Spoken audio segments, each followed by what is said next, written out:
Okay, cool. And we're off. Off you go, Sonia. All right, thanks. Hello, everybody. You're all very welcome to another Harvey Nash Talks, where kicked off at the beginning of the crisis and talked a lot about how we were all managing working from home. And it's nice now with the restrictions lifting and life coming back again to shift the focus. And we've shifted the focus in the past 2 weeks to a subject very close to our hearts, diversity and inclusion.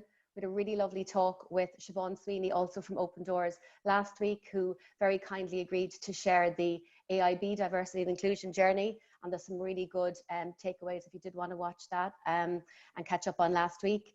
This week, we are thrilled to have Jeanne McDonagh from Open Doors. Jeanne will share with you an awful lot about the inspiring work that Open Doors do. Open Doors being a sort of spin-off from Diageo, who are also very involved and caring in the community and the D&I space. It's inspiring all that's been achieved in 2 years, with a lot more to come. And so Jeanne will talk about Open Doors, the mission, the purpose, how to get involved. Really looking forward to hearing it and getting the message out there. So over to you, Jeanne. Thank you very much for agreeing to partake today. Thanks, Sonia, and thank you for having me here today. In terms of our mission and our purpose, it is to create employability for marginalised groups. And I'll go into the detail of that now. So just a few stats about us. Last year, in our first year, we helped 2,300 people on pathways to work. And that was with only 33 companies at the time. Since then, we've grown. We're now 45 organisations and 24 supporting partners, who are a mixture of IBEC, Chambers, ICTU, and a range of NGOs who work within the various sectors with which we work, and also government departments. And altogether, we work to create training, work experience, mentoring, and of course, full-time employment for people from these marginalised backgrounds. And our call today, if nothing else is taken away from this, is we need to scale up. We need to grow what we're doing. And we're actively looking for more employees, employers, and companies to take part and be a really active part of Open Doors and amplify the work we're doing and help us grow. So the 3 groups we work with are refugees, asylum seekers, and migrants, young people from disadvantaged backgrounds, and people with all disabilities. And the reason we chose these 3 groups in particular is because they have much higher barriers to employment than most groups. And just some of the stats are there. 70% of people with a disability are unemployed. An early school leaver is twice as likely to be unemployed than their peers.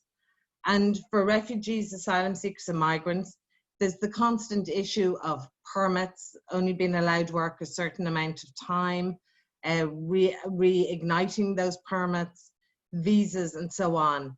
And just to take a step back, Open Doors arose out of Diageo program called Learning for Life, and that trained people in hospitality skills. And we diversified into refugees and asylum seekers after a Supreme Court judgment in 2018, the summer of 2018, that allowed people to work in a limited way, but work nonetheless.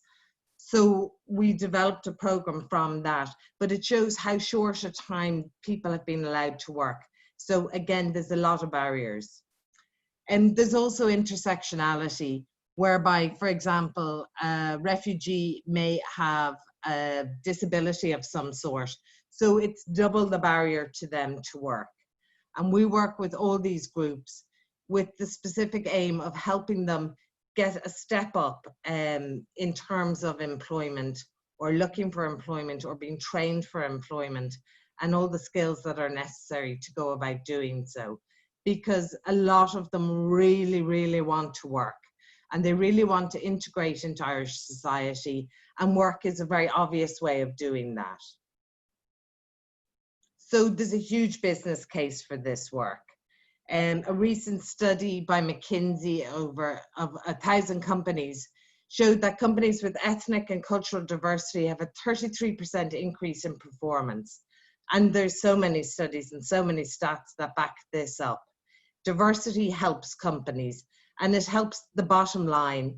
It increases employee morale, and it definitely develops lateral thinking, which leads to all sorts of innovation and growth and creativity, and paves the way for others from different backgrounds. The adage is, if you can't see it, you can't be it, and that holds true. I mean, for any of us walking into a new employer and seeing no one who looked remotely like us would be very daunting. So the more people we can get integrated into employment, the easier it'll be for other people coming up.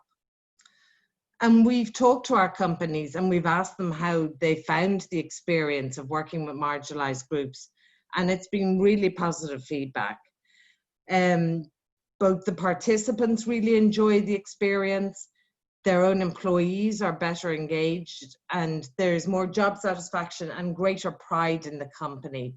They're really proud of their company taking this step and working with people who have little less than everyone else.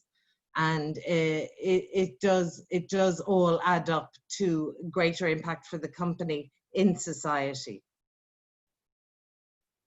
So some of the areas in which we work with the companies, we are most proud of making them disability aware and culturally confident.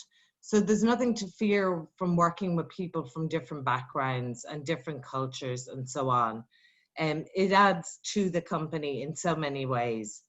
And everyone from Open Doors has lived experience of some type in one of the sectors or with a certain disability. And we all take that and put it into the work. So we can go into employees and say, ask me the hard questions, ask me the questions you're not confident about asking someone, and we can answer them and we can help them on their journey to acceptance of someone from a different background, or maybe not even acceptance, just putting them in a situation where they understand where they're coming from, what the differences are, and how best to overcome them to make the workplace better for everyone. We are a firm believer in hiring on merit. It is not tokenism. We really believe that the cohorts we work with have a lot to offer. And it's, as with any human being, any employee, everyone is different. Everyone has different reasons for doing certain things. And we want to help them, improve, grow, and use their various experiences for the betterment of the workplace and for their other employees. We work with a cross-section of companies. We work with SMEs, multinationals, semi-states, and they all have learnings from each other. And we have bespoke programs for each company, because one company may be at the very start of their journey, another company may have a very developed D&I program, but not all of them will have worked in these sectors. Some will, some won't. So we build programs that meet their needs and their size. We also provide solutions to employers. We want to encourage them to employ more people from marginalised backgrounds and go bigger and bring more people on board and learn from that and benefit from that. So we really want the whole program to work really well and be of benefit to everyone engaged. And one of the key things for that is mentoring. Mentoring absolutely improves confidence. And with most of the people we work with, confidence is the main issue. They're not confident going into the workplace. They don't feel they have the skill set. People are different. They don't know what lies ahead of them. So we really encourage mentoring, and we're starting a mentoring panel now next week, hopefully, fingers crossed. And we're going to be encouraging all our companies and all their employees to get engaged in some way and mentor a participant and help them through that journey. And this also applies to assisted learning. We are putting up a number of courses that will be very beneficial for employees or future employees. But seeing a course on a computer isn't the same as actually having someone assist you through it and help you with the difficult bits, especially if it's another language from your first language. So we're really encouraging that route as well. And we'll be tapping into the mentoring people to help with the assisted learning. Finally, we have a pledge of commitment that all the companies take. And this goes to the very heart of Open Doors, to our ethos. And it pledges to work with people no matter what comes up. So if it's a recession, we're still here for those people. We're still here to help. And, excuse me, it very much is ingrained in the companies. And we want them to be ambassadors for Open Doors and go further afield to other organizations and say, come on board, work with us, and we'll all work together to really develop this sector. So government is a key sponsor of the initiative. It goes right from the Taoiseach's office down. He actually launched Open Doors together with Minister David Stanton in September 2018 with what was then 14 companies and 8 supporting partners. He's a real fan, which is great. It's great to have on board. And government departments are very proactive in working with us, a whole range of them. And they all bring different skill sets and insights to it and address issues and remove barriers that could get in the way of successful programs. And there's a real ethos that we're really trying to grow in government to focus on these groups and get them into work. So just to give you an example of some of the programs, and this is a very small example, but just to give you an idea of what programs people are running out and companies are involved in. One is a very pictured movement to recruit people with neurodiversity and all the skill sets they bring to a company. And a number of companies are very involved in this area. Another is learning programs for youth who are not in education, training or employment to help them upskill and get to a place where they can go into the workforce. There's also apprenticeships to upskill young migrants and help them in their job search. There's training programs for all of the groups in terms of job seeking skills such as CVs, interview skills and so on to get them job ready. And then there's training in sectorial skills which lead to placements and jobs. So it's very targeted training in different areas that help people in. And there's many, many other examples of this. But just to give you a few highlights from the few different areas. And we bring it all together in our achievements and they come out every year. And in 1 year with, as I said, 33 companies, over 2,000 learned market relevant skills and 127 secured full-time employment. And of them, and a further 150 had sustained employment over 3 to 6 months and they were paid placements. And we're very keen that all our companies really take on board the fact that it has to be a fair wage. It isn't money that is basic wage or no unpaid internships or anything like that. It's a fair wage for fair work. One of my favorite stats is 9 people established a business themselves or became self-employed. So we've real entrepreneurs in the group. And we have people from all different skill sets, from people who've never worked at all to people with doctorates. So it's a real mixed group. 204 barriers were removed, and there are a variety of things. They can be monetary, language, physical or virtual accessibility, or in some cases, reasonable accommodation. And they're all barriers that people face moving into employment. And all of the companies are very aware of this and work to remove those barriers to make the segue into employment as easy as possible for people. And they can be very minor to the company, but it can be a huge thing for the person and it can make all the difference between going into work or not.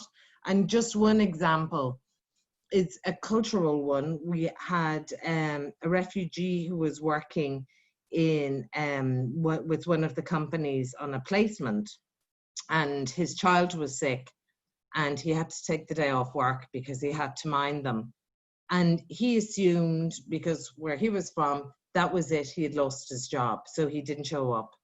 And he didn't know to ring. And after a few days, the company were ringing him going, you know, where are you? And he explained the situation. He was saying, thank you, I really enjoyed working there. And they were going, no, come in tomorrow and it's fine. And that was just a cultural barrier, that there was just a misunderstanding. So that's something we're working on with the companies, to build up those understandings, remove those barriers so they're aware of them when someone is coming in for whatever reason and whatever barrier, and try and remove them and make it as easy a process as possible. So that's really the highlights of Open Doors. There's a lot more to it. We're engaged in many projects. We're trying to focus so we don't go running after every great project we come across. But we've been really lucky. We've been really lucky with the companies we've started with, of which Harvey Nash is one, which we're very proud to say. And we're really looking to grow. We're really looking to bring others on the journey. And it's on a personal level, it's some of the best work I've ever been involved in. And I've met the most interesting people, really fascinating, and learned so much.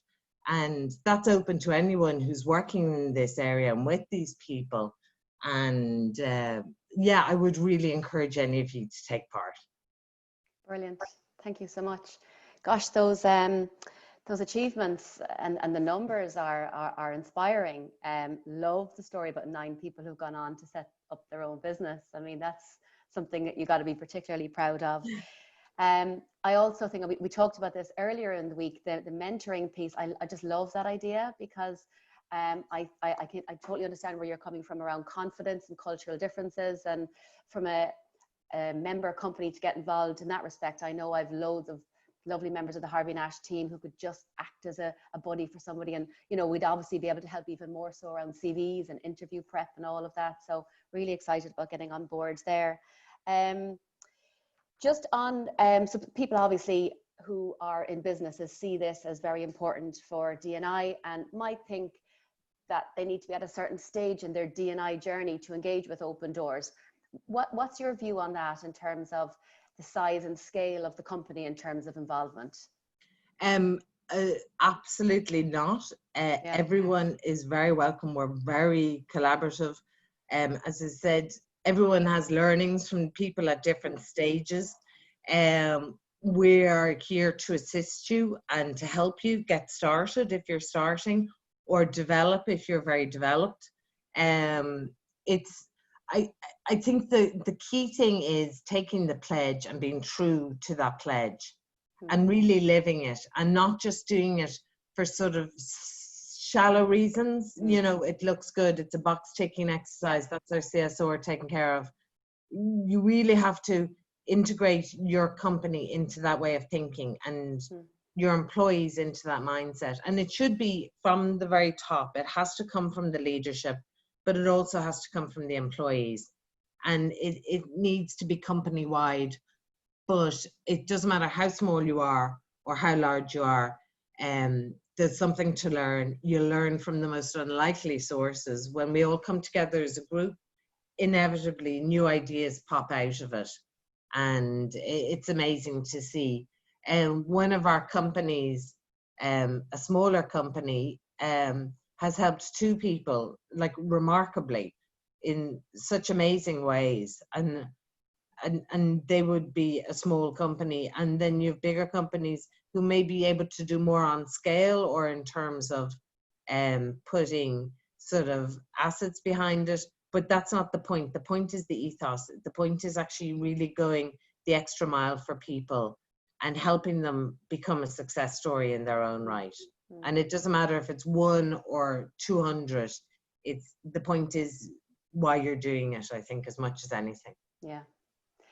And in terms of people getting involved, I mean, how I heard about you first was Veronica in Life Ray, who's in our building, and I bumped into her one day and she told me just the story of a wonderful person that she'd hired for a 6-month sort of work placement. And her point at the time, and I get this, it's as valuable to have 6 months work experience in an Irish company, and that's now on the CV in terms of moving on and getting something else. So people don't have to commit long term, they can commit for 3 months or 6 months. Is there a mix? What would be the common way that people would get involved? Well, what we would suggest to someone if they're setting up, there's a few ways to get involved. Any number of ways, as many as there are different companies. Some of the companies set up programs, so whereby they might work with one of our supporting partners to set up a program to help somebody or help a group in a certain way, and they may go on after the training to get placements in whatever industry they're working in, or they're encouraged to go back to further education to develop their skill set. Okay. Some of them may get jobs, some of them might not, but they're now in a much better place than they were before it started.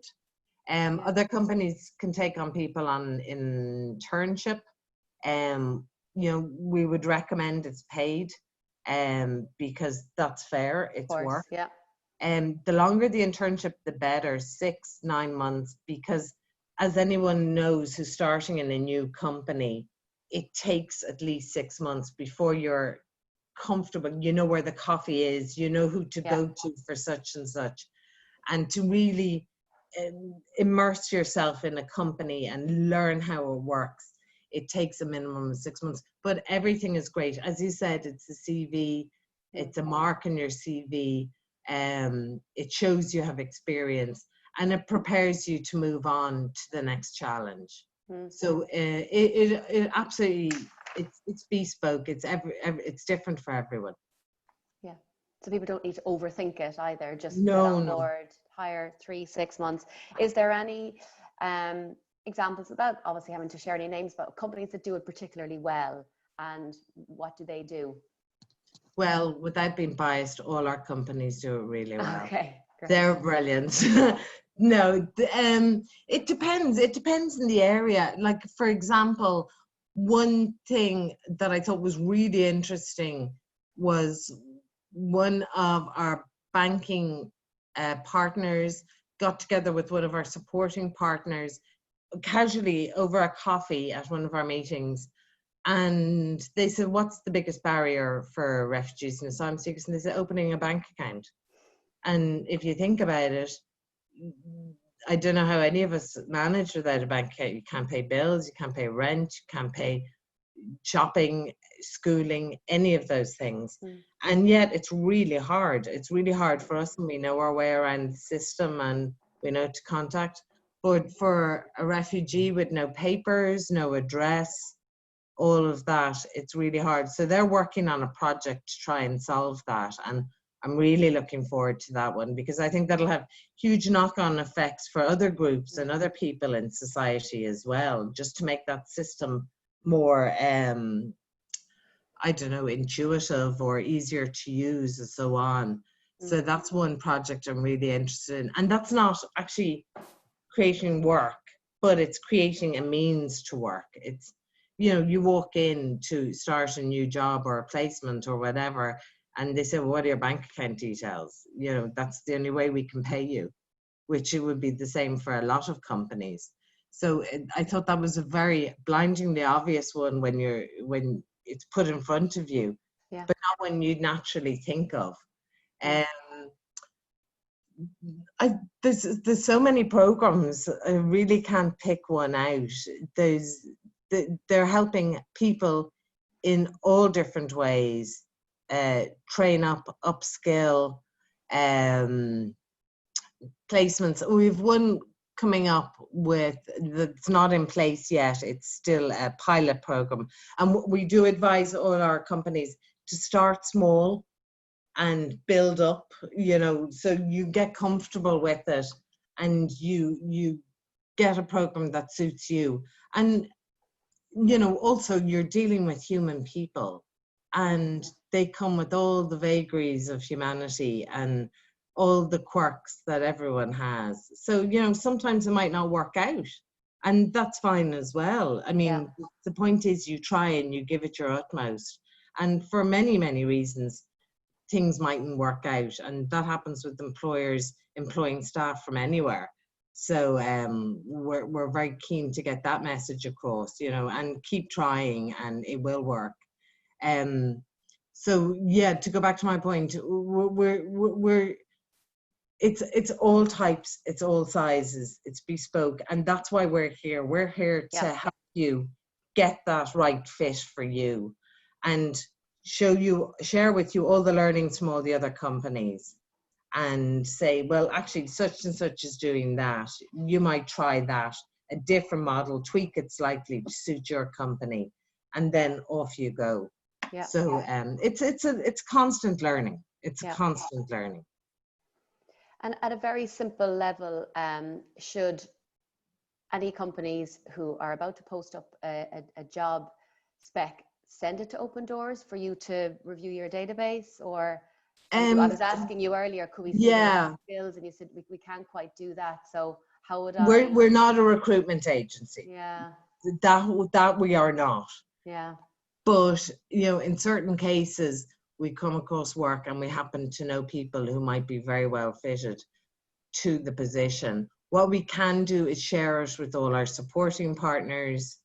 But yeah, we're not kitted out to be a recruitment company, and nor would that fit with our model. But we help people where we can.